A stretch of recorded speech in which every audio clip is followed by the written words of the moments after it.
Welcome back, everybody. Welcome back to another video. The Euros is finally over because, to be honest, the last stages of the tournament, knockout stages, didn't produce the most entertaining games, but it's over. We know the winner. We know the score. 2-1. Spain are the winners. Of course, I am English, so this does involve me somewhat. This will be a roundup of the Euros. I want to speak upon, three different things, just England as a whole, of course, because I'm English, and, so will some of you be. Terms of the City players involved in the final, I want to go there, and then just again a little bit wider into the total Euros, because we did have a significant amount of internationals playing there, and some of them did quite well. Maybe not, a bit quieter for some others, but there were a few stand-up performers. So before I get into all that, if you do me a massive favour and please leave a like on the video and subscribe if you are new. Link in the top line of the description to become a channel member if you want to support further, but I don't want to, I just want to get this over with. As you know, if you've been around here for a while, or even if you've only been around for a few weeks when we've been discussing the Euros on live streams, I am not the biggest supporter of England. I didn't fancy their chances too much at the beginning of the tournament, even when they were getting results and going through. I still didn't fancy them. I had Spain as my winners before the final. Just not really much confidence, but a little bit of hope, a little bit of belief. I'm not one of these that are, the other end of the scale and anti-England essentially, and wanting England to lose because it proves a point. I'm not one of those, but I do have my opinions. I mean, let's just start on the final as a whole. I'll start on the final as a whole, because I know this is a City channel, and that's kind of, where most of the conversation will be. So I'll delve into that in, maybe a bit. But just going from the final from an English point of view, I wasn't unhappy with the lineup. I thought it was correct. I mean, the fact that he dropped Trippier was nice for sure. It was definitely needed. I wouldn't say I have any complaints with the lineup apart from Harry Kane. I mean, I'm guessing even if you aren't English or Spanish, or you probably still watch this game because it's still a big game, like Copa America as well. I imagine that there was a significant number of people who watched the Copa America final, even though nothing to do with their country. It's just a big final. So again, anyone who watched this game would realise Harry Kane just looks so completely off it. And if you'd watched the tournament as a whole, watched England throughout the tournament, you'd have known Harry Kane was off it from the start. So I thought it was a miracle how he managed the last 60 minutes. He was just a complete and utter deadweight. I think that a number of players' poor performances come from Harry Kane playing how he did.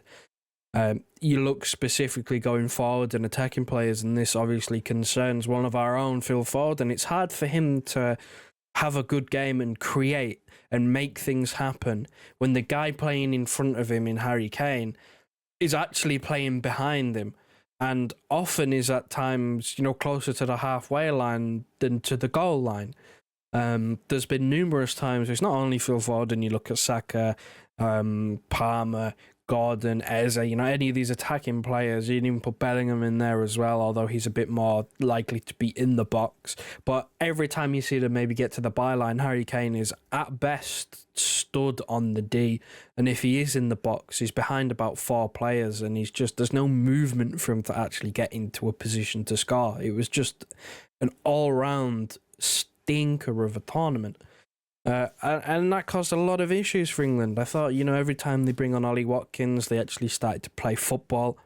And they usually coincided with Phil Foden also being taken off the pitch. So again, it's a difficult tournament for someone like Phil Foden when, he goes from club level. He's playing with Haaland. Haaland creates so much space for him to operate.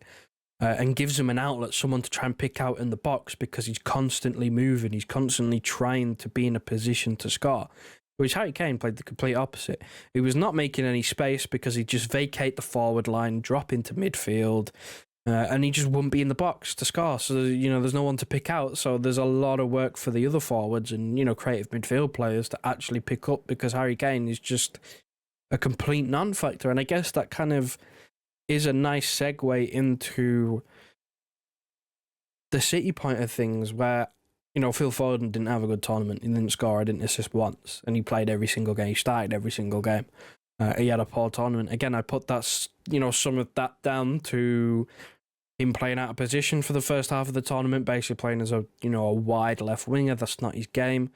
And another part of that I put onto the system around him. I mean, Harry Kane, again, just made it very, very difficult for people like Foden to be involved in the game.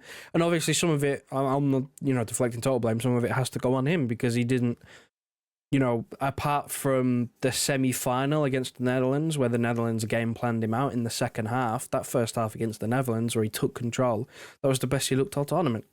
And apart from that, it was kind of just not really anything to get excited about, which I'm not totally bothered about. I don't really care if rival fans want to come and slander and slate him. I'm not really too bothered about that. He's the reigning Premier League player of the season. I'm a club football man first. That's where my allegiances lie. Club first. Country comes significantly down after that.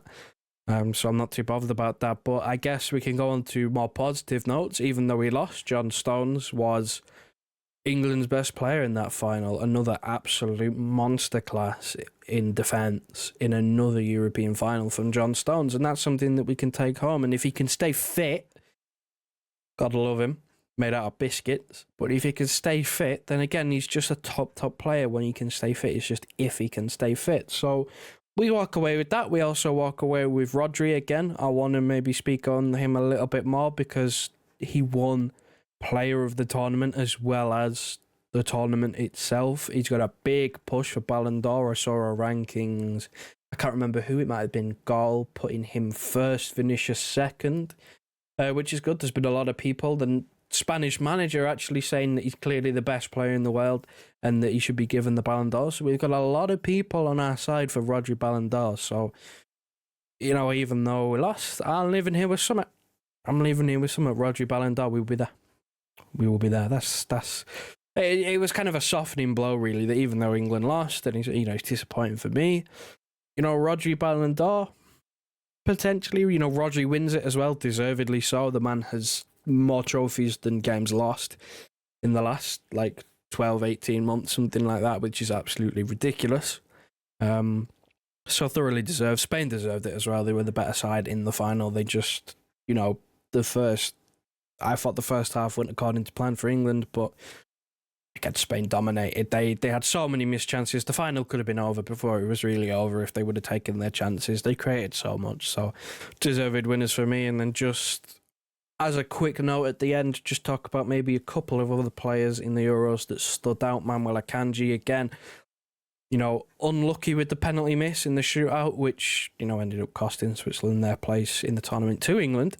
But again, another all-round solid tournament for Manuel Akanji. Again, his reputation is going up. Another absolutely monstrous defender that we've plucked out of nowhere. And I guess that's kind of it. When I think of Akanji, of course, we had other players play. Ake played pretty well as well. Again, another victim to England in the route to the final. But yeah, apart from that, look, the Euros is calm. I'm glad it's finished. I don't think we really came away with too many scares. I look at Rodri maybe as an issue, considering he only managed a half in the final before going off. But apart from that, in terms of a City point of view, we're looking good. Decent exposure, another trophy to the cabinet for one of our players. But in terms of an England point of view, it's disappointing again. And I think everybody kind of knows my opinions on the manager, so I won't really speak on that too much.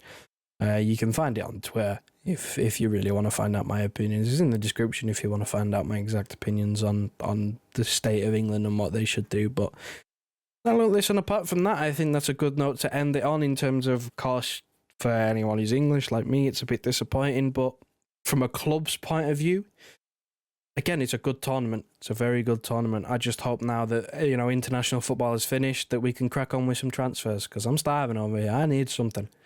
So that'll be that from me. Do me a massive favour on your way out. If you like this video, be massively appreciated. And subscribe if you are new. On the road to 10k. It'd be amazing if we did that before. I know it's unrealistic, but before the season started, it'd be amazing. But 10k is the aim. That's the next milestone. No stream tonight because there's very little news. I thought I'd do a video. I was floated the idea and I thought that's a good idea. I'll do a video. So again, if you enjoyed it, hit the like. But apart from that, I think that's been a good roundup. We'll see you in the next couple of days or so for another live stream.